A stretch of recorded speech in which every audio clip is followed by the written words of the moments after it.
Xahişim sizdən budur, agah olasınız, tədbirli olasınız. İxlasla iş bitmir. Ayətullah Xamneyinin çox gözəl bir sözü var. Biz dəfələrlə vurğulamışıq bu sözü. Bəzən biz deyirik ki, əsas niyyətin təmiz olsun.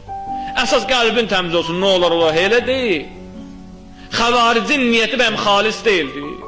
Həmin o məlun İbn-i Mülcəm İmam Əlinin başına vuranda Allaha xatir vurmuşdu öz nəzərində. Öz nəzərində niyyət elədilər ki, Allaha görə bu işi görürük.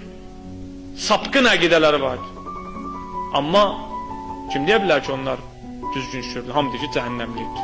Peyğəmbərimiz o İbn-i Mülcəmin artıq dünyanın ən bədbaxt adamı olduğunu demişdi. Deməli, biz çox diqqətli olmalıyıq, allanmamalıyıq. Ayətullah Xamneyi deyir, çox gözəl bir sözdür. Deyir, əgər cəmiyyətdə bir şəxsin bəsirəti olmayan, agahlığı olmayan, prosesləri düzgün ayıra bilməyən, haqla batıl cəbhəsini ayıra bilməyən, hətta niyyəti xalis olsa, iş görsə işləri korlayacaq. Baxın, Hüseyni tanımaq, İmam Hüseynin cəbhəsini müəyyən eləmək dünyada hər bir Hüseyn davamçısının vəzifəsidir. Hər ağlayan Hüseynci deyil, onu biləsiniz.